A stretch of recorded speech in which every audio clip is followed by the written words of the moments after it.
Persija dukung Persik kalahkan Persib dan PSM tumbangkan Borneo FC.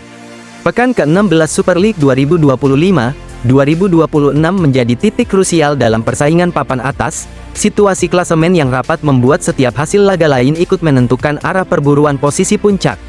Persija Jakarta mendoakan Persik Kediri dan PSM Makassar bisa meraih kemenangan pada pekan ke-16 Super League 2025-2026. Harapan itu muncul karena hasil dari dua pertandingan tersebut akan membuka peluang besar bagi Persija untuk melesat ke posisi teratas klasemen sementara. Jika itu tercapai, maka Persija bisa berpeluang berada di puncak klasemen sementara Super League 2025-2026 apabila menang lawan Persijap Jepara. Tekanan jelas ada di tangan Persija, kemenangan menjadi harga mati jika ingin memaksimalkan skenario ideal yang diharapkan terjadi. Pertandingan ini sangat menentukan karena Borneo FC masih berada tepat di bawah pemuncak klasemen dan berpeluang saling menjegal. Tiga tim tersebut yakni Persija, Borneo FC, dan Persib masih menguasai papan atas klasemen sementara Super League 2025-2026. Persib berada di puncak dengan mengemas 34 poin, disusul Borneo FC 33 poin, dan Persija dengan 32 poin. Jarak poin yang sangat berdekatan ini membuat satu hasil saja mampu mengubah peta persaingan secara drastis. Maka dari itu, asisten pelatih Persija Ricky Nelson berharap Persik dan PSM bisa menang. Kami berharap seperti PSM dan Persik bisa memberikan perlawanan kepada rival kami di papan atas, kata Ricky Nelson. Ricky Nelson tidak mau bicara panjang soal lawan dan memilih menjaga fokus timnya sendiri. Fokusnya saat ini membawa Persija menang lawan Persijap. Laga ini diprediksi tidak mudah. Persijap juga tidak ingin kembali terpeleset di Super League 2025-2026 setelah belum meraih kemenangan dalam 10 pertandingan terakhir. Status tim promosi membuat Persijap berambisi mencuri poin dan Persija diminta tidak lengah. Namun, fokus utama kami bukan itu, fokus kami adalah bagaimana meraih 3 poin lagi saat melawan Persijap agar tetap konsisten bersaing di atas, tutup Ricky Nelson. Plot twist transfer Macan, batal gaet aset timnas, sang arsitek malah pilih mantan terindah. Bursa transfer paruh musim selalu menyimpan kejutan, kali ini arah pergerakan Macan justru berbelok tajam dari ekspektasi awal, rumor yang semula mengarah ke aset timnas kini berubah drastis. Persija Jakarta dalam geliat memperbarui komposisi di bursa transfer paruh musim, langkah ini dilakukan demi menjaga daya saing tim di papan atas kompetisi. Persija Jakarta dirumorkan dengan beberapa pemain yang berposisi sebagai gelandang, sektor ini dianggap krusial untuk meningkatkan keseimbangan permainan. Hal ini lantaran posisi kreator di lini tengah Persija Jakarta kurang diandalkan, distribusi bola dan tempo serangan dinilai belum stabil. Sisi flank atau sayap lebih menjadi kreator serangan dari Persija Jakarta saat ini, pola ini membuat serangan mudah terbaca lawan. Sehingga, butuh pemain yang berkreator untuk membantu serangan, sosok yang mampu mengatur ritme sekaligus menembus blok pertahanan. Rumor Persija Jakarta sempat dikaitkan dengan pemain muda timnas Indonesia Ivar Jenner, nama ini mencuat seiring situasi kontraknya. Ivar Jenner saat ini sudah berpisah dengan klubnya FC Utrecht U21 sehingga kerap dikaitkan dengan sejumlah klub di Liga 1 termasuk Persija Jakarta. Merujuk pada durasi kontrak tersisanya bersama FC Utrecht, kans Ivar Jenner bergabung dengan Persija Jakarta terbuka lebar. Persija Jakarta bisa saja inden Ivar Jenner dengan skema pinjaman sampai akhir musim tanggal 30 Juni tahun 2026. Setelah itu, kontraknya bisa dipermanenkan Persija Jakarta setelah durasinya usai.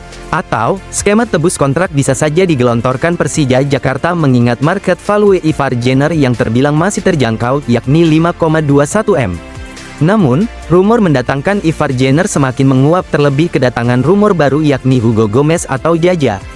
Hugo Gomez saat ini membela Dewa United sejak Juli tahun 2024 lalu, performanya cukup konsisten di lini tengah.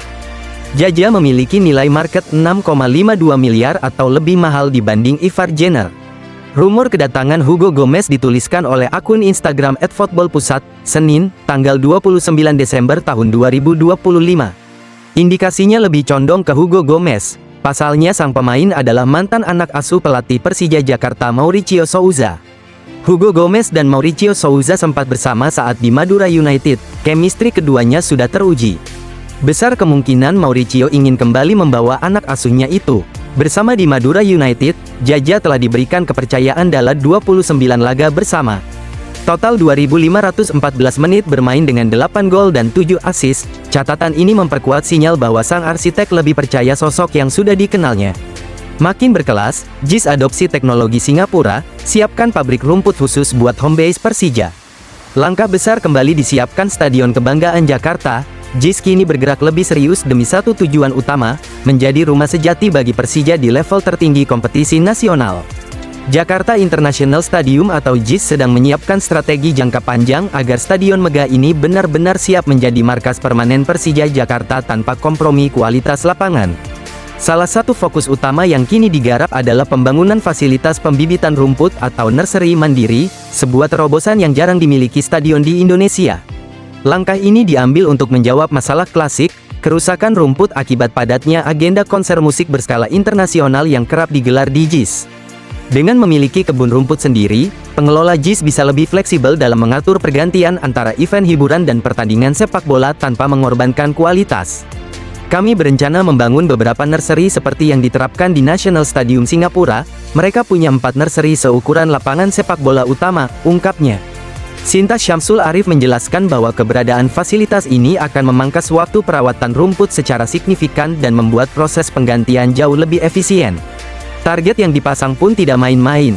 JIS ditargetkan sudah siap menggelar laga sepak bola hanya 5 hari setelah konser besar selesai digelar. Selama ini kualitas rumput kerap menjadi tantangan karena benturan jadwal konser internasional. Di sisi lain Jakpro sebagai pengelola juga dituntut mandiri secara finansial. Sinta mengakui bahwa pemasukan utama JIS saat ini masih banyak ditopang konser musisi mancanegara, khususnya K-pop yang memiliki nilai komersial tinggi. Namun tanggung jawab sebagai rumah Persija tetap menjadi prioritas strategis yang tidak bisa diabaikan oleh manajemen stadion. Kini manajemen JIS memfokuskan diri membangun nursery rumput, berkaca dengan yang dijalankan Singapore National Stadium maupun stadion-stadion besar lain di dunia. Kecepatan pemasangan kembali rumput layak tanding menjadi kunci agar fungsi stadion sebagai venue multifungsi dapat berjalan optimal tanpa konflik kepentingan. Jika rencana ini berjalan mulus, JIS tidak hanya sehat secara finansial tetapi juga ideal secara teknis untuk sepak bola profesional. Dampak terbesarnya tentu dirasakan langsung oleh Jackmania yang selama ini mendambakan kandang permanen yang megah dan konsisten. Ini juga untuk memenuhi harapan Jackmania yang sudah lama mendambakan klub kesayangan mereka memiliki kandang yang permanen, megah, dan membanggakan, tegasnya.